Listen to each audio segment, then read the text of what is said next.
Well, this is basically a by request video. I guess I'll make it a new category, maybe do one of these a week. Where somebody emailed me with some subjects they wanted to hear my comments on. It's a concept I've sort of resisted in the past, because I guess if I didn't have something to say on some subject, I guess, I would have said it if I had something to say. But there's probably a validity to it, because some subjects I guess I avoid just because I see them so caught up in political jargon, and it's like even the Ron Paul thing, it wouldn't have been my nature to get into that. It's just that it got so tied to this anarchy thing and the rest of it, and the anti-democracy part really bothers me. Since I am trying to promote a bigger and better democracy. So anyway, the subject is overpopulation. That was one of the subjects. It really is a big problem. I mean, it's at different times it's been more of a problem. I mean, China's not as out of control as it was, but India's getting more out of control. So, you have positives and negatives. But I mean, it implicates everything. Obviously, as these countries are industrializing with these huge populations, they're using a tremendous amount of fuel, and that's why, oil is $80 a barrel. It's because there's a real demand, Supply hasn't kept pace with demand. And it's only going to get worse in the future. Industrialization is addictive. People see it and they want it. You're not going to be satisfied with the wood pile in the center of the floor in the living room if you see washing machines and the rest of it. The better life. It's a problem that people have been talking about it for decades, and it's not a whole lot of being done. The Catholic Church keeps preaching, have babies, there's this other side that keeps trying to promote other ways of living, but they don't make much headway. There was a big green movement, and the whole idea of reaching some homeostasis, or whatever the right term is, some sort of self-sufficiency, a balance, a maintainable balance. It seems sensible. It seems like that's the only survivable future. And just the sheer logic of the idea of, how many people do we need? I mean, I know it gets to be a silly question, because if you had, it's almost like compare, how many years do you need to live? I mean, if the comparison was, well, we have 300 years, and oh my God, if we only lived to be 100, we'd all be in shock. And it's like, if you're, but if you're a mosquito, 45 days is enough. I mean, it's just so much dependent on perception and how you interpret things. And I just don't see any. I mean, the number game is just so hard to. I don't know whether I don't know what the ideal saturation level is for a human consciousness. I mean, how many human consciousnesses do we need? Is it always a good thing to make more of them?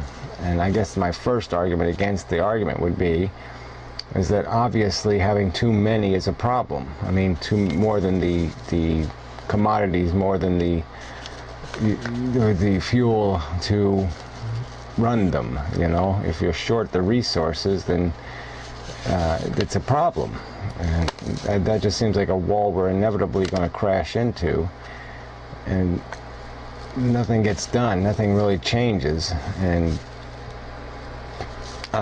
even China with its abortion policy,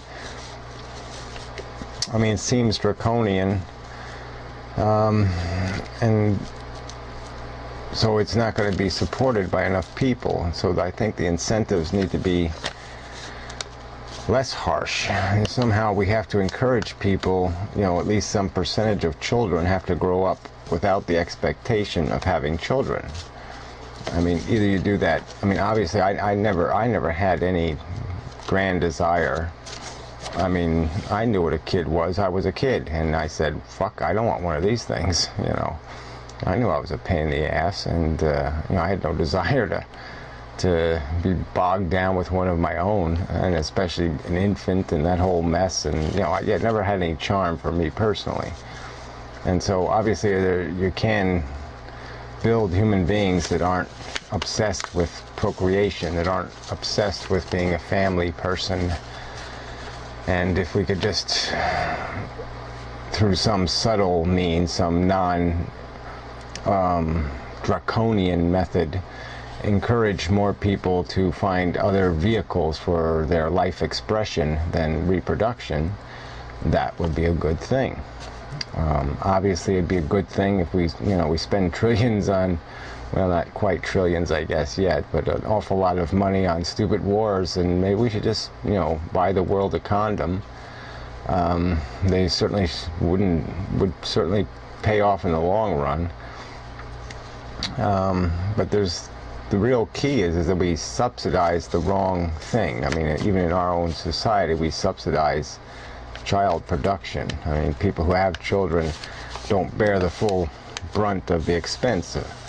Obviously, the public pays for the education, the public pays for a good deal of medical, and you know, then they get a tax break to, you know, tax breaks to boot, deductions, and it just makes having kids easier, which probably isn't a good idea.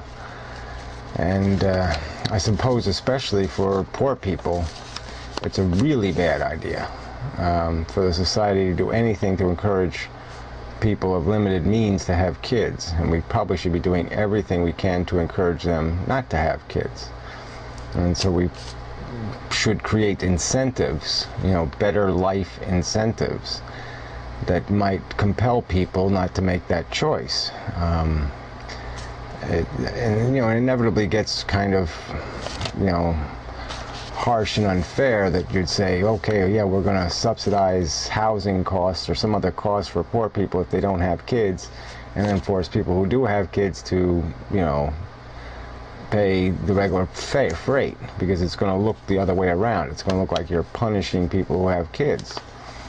And but I think something like that needs to be done, and it's, you know, I don't think there's ever going to be an easy, simple answer. I mean, so sooner or later, push has got to come to shove, and it just seems like we're just waiting on this. We're waiting for some magic solution, and I don't think we can afford to keep waiting. This is another one of those, it's like the violence and technology combination. These are things that are sitting out there. These are brick walls that we are heading right for.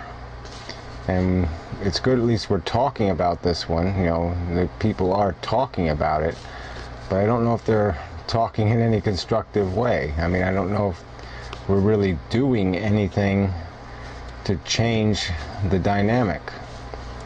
And you know, like I said, especially, you know, and that's where it gets tricky too, is that this problem really exists in the third world. I mean, that's where it's among poor people. Poor people are, you have too many kids. I mean, I don't know any delicate way to say it. And they have kids they can't take care of, and their kids end up having kids because that's the only thing they're qualified to do. I mean, it's not hard to get pregnant. I mean, it's hard not to, you know, in most cases. And we've got to do something to get that much civilization to all people. They must at least have the choice not to.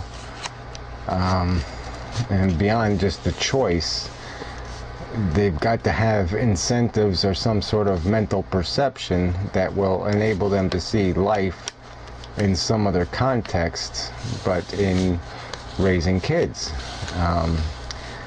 I was even thinking that, you know, maybe it would be practical and to encourage people to have extended families, like maybe 3 or 4 couples would, you know, live semi-connected, and share the responsibility of raising 4 or 5 kids, you know, or some other, you know, create some sort of extended family network where people could gain all the benefits of that family life without necessarily producing the same number of children, you know. So we would reduce the overall child production, but people would still be able to enjoy, you know, all the benefits of that family life they seek. So, but anyway, yeah, I don't have any solutions beyond people being more aggressive. I mean, we need a president, we need people elected office who take it more seriously, because they're the only people who can do much.